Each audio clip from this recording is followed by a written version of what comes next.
जी, तो मेरा नाम है शाह और द ब्लैक ट्रेडिंग के इस वीडियो में हम लोग ये देखेंगे कि एक लूज़र ट्रेडर जो होता है उसके अंदर कौन कौन सी आदतें होती हैं जो ऑलमोस्ट सारे लूज़र ट्रेडर्स के अंदर होती हैं।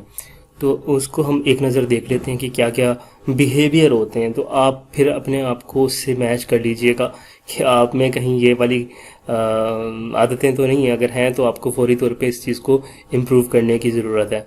तो सबसे पहले जब भी एक ट्रेडर होता है वो लर्न करने के बाद या ऐसी मार्केट में आता है तो बहुत सारे पेयर्स को यहाँ पर मार्क कर लेता है। मतलब गोल्ड भी कर लेगा, यूरो, यूएसडी, मतलब काफ़ी सारे पेयर्स वो अपनी विश लिस्ट में डाल लेता है यहाँ पर, और वो सब पे ट्रेडिंग कर रहा होता है, कभी किस पे कभी किस पे। तो इस अप्रोच से आपका जो एनालिसिस है वो वीक होता है। जो इंसान का ब्रेन है वो एक से दो चार्ट आराम से ऐसा है कि वो याद कर लेता है। पेयर आपको याद होना चाहिए, टाइम फ्रेम, मतलब आपके जहन में ये होना चाहिए कि मैं अगर गोल्ड पे ट्रेड कर रहा हूँ या यूरो यूएसडी पे, आपको उसका डेली का चार्ट, वीकली का चार्ट याद होना चाहिए।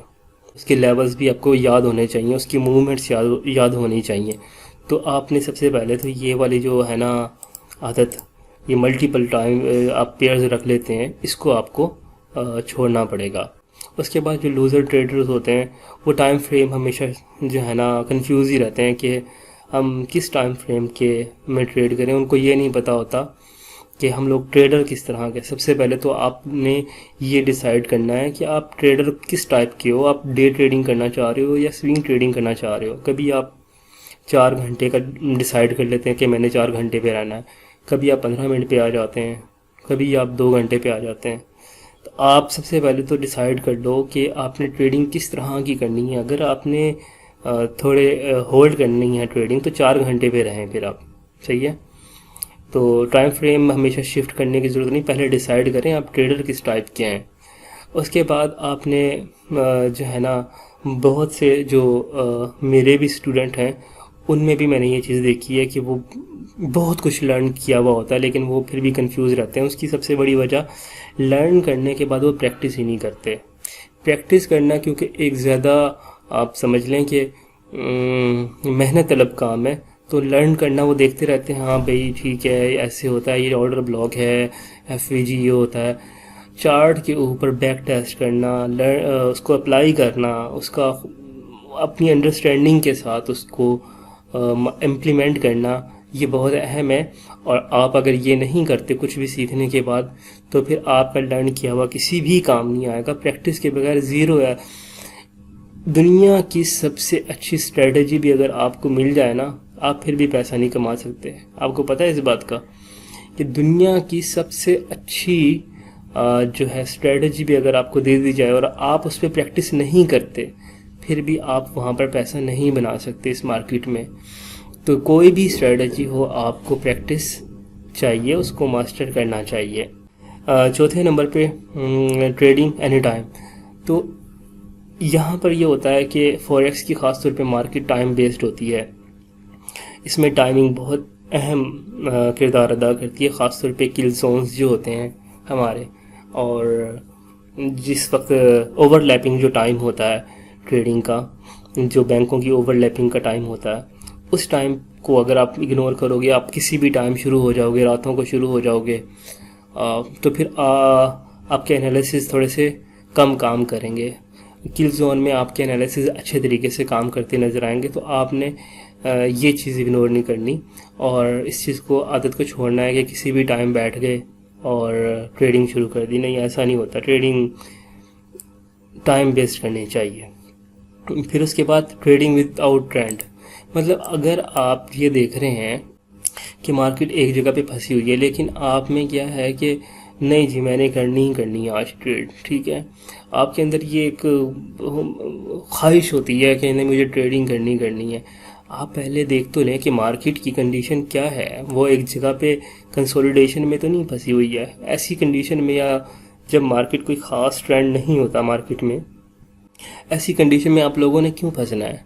ऐसी कंडीशन में आपको आपके एनालिसिस काम नहीं करते। तो इस चीज़ से आपने बचना है। तो बेहतर यह है कि आप ट्रेंड जब हो प्रॉपर तो उस वक्त ट्रेड करें, और कंसोलिडेशन या फिर आप ये समझ लें कि एक जगह पे फंसी हुई मार्केट को इग्नोर करें। अच्छा, फिर उसके बाद वही ये इसी से रिलेटेड पॉइंट है कि कन्फ्यूजन में आपको ट्रेड नहीं करना। अगर आपको लग रहा है कि मार्केट यार मेरे सेटअप नहीं बना रही है, मेरे मुताबिक नहीं चल रही है, तो आप फिर भी ट्रेड लगा देते हैं। क्यों? क्योंकि आप में एक बेसब्रापन होता है। तो कन्फ्यूजन में भी आपने ट्रेड लगा देनी होती है, और उसका मोस्टली नतीजा ये होता है कि आपका एसएल हिट हो जाता है। तो आपने कभी भी ये गलती नहीं करनी कि जहाँ पर कन्फ्यूजन हो तो आप उस वक्त आराम से सब्र करें। देखें, ट्रेडिंग सब्र वाले लोगों का काम है, और यहाँ पर जो पैसा है बेसब्र लोगों से बासब्र लोगों की तरफ ट्रांसफ़र होता है। जितना आप सब्र से अपने लेवल पर आने का इंतज़ार करते हैं, 90-80% यहाँ पर आपको इंतज़ार ही करना पड़ेगा अच्छी ट्रेडिंग करने के लिए। आपने कोई लेवल मार्क किया, और आपने, जैसे ये लेवल है, मार्केट यहाँ पर मौजूद है, तो आपने ये डिसाइड किया है कि यहाँ से मैं सेल करूँगा इसको। ठीक है, आपने यहाँ से प्लान किया हुआ कि मैं इसको सेल करूँगा। तो आप क्या करते हैं कि अपना ज़्यादा समझदार बनने की कोशिश करते हैं कि यहाँ तक मैं अगर सेल करूँगा तो यहाँ तक बाय कर लूँ। ठीक है, ऐसे करके। लेकिन मार्केट क्या होती है कि आपने ये मूव कैच करने की कोशिश की, मार्केट यहाँ नहीं जाती और यहीं से ड्रॉप हो जाती है। सही है, तो इस तरह से आपने नहीं करना। सब्र के साथ आपने अपने लेवल पर आने का वेट करना है मार्केट के। ये वही पॉइंट है 8 नंबर के। जो लूज़र ट्रेडर होता है वो बहुत बेसब्रा होता है कि अपने लेवल पे आने का वेट नहीं करता, अगेंस्ट द ट्रेंड ट्रेडिंग करता है कि मैंने ये लेवल मार्क किया हुआ, यहाँ तक मार्केट तो आएगी तो मैं इसको लॉन्ग कर लेता हूँ, या फिर मैं इसको बाय कर लेता हूँ। तो नहीं, ऐसा नहीं होना चाहिए। आपने जो लेवल मार्किंग की है वहाँ पर आने का प्रॉपरली इंतज़ार करना चाहिए। जितना बेसब्रापन दिखाएंगे, बेशक लड़के देख लें मार्केट से। मेरा चैलेंज है, ये हरकतें आप करके देख लें। अगर आप प्रॉफिटेबल हो जाए ना, तो बस आप फिर दुनिया में करोड़ों में एक ही हो।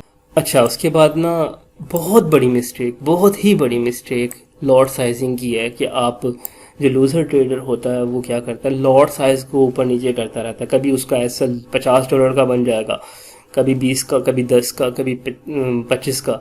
तो क्या होता है, उसकी मैनेजमेंट नहीं होती, वो ऐसे ही बस लगा हुआ है, उसे लगा है कि ये मेरा लेवल काम करेगा, तो वो क्या करता है, उसका कॉन्फिडेंस है उस पर, तो वो बहुत बड़ा एसएल ले लेता है, बड़ी जो है ना लॉट लगा देता है। लेकिन मार्केट उसके एसएल को हिट कर जाती है इन केस।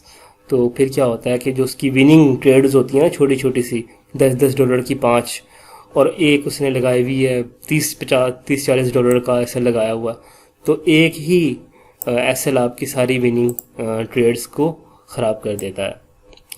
अच्छा, 10वें नंबर पे आपने ट्रेडिंग से, अगर आप किसी स्ट्रेस में हैं, कोई भी प्रॉब्लम का फेस कर रहे हैं, तो इस कंडीशन में आप मार्केट से दूर रहो, क्योंकि ये स्ट्रेस के साथ नहीं चल सकती मार्केट। आपको ना मेंटली तौर पे फ्रेश होना पड़ेगा। तो ये कुछ पॉइंट्स हैं जो कि आपको इम्प्रूव करने की ज़रूरत है। तो नेक्स्ट वीडियो में हम और भी कुछ ऐसे यूज़फुल कंटेंट लेकर आएंगे जिससे आपकी हैबिट्स इम्प्रूव हों और आपको एक अच्छा क्वालिटी नॉलेज मिले। आप कमेंट सेक्शन में हमें टॉपिक भी सजेस्ट कर सकते हैं कि नेक्स्ट टॉपिक क्या हो। तो मिलते हैं नेक्स्ट वीडियो।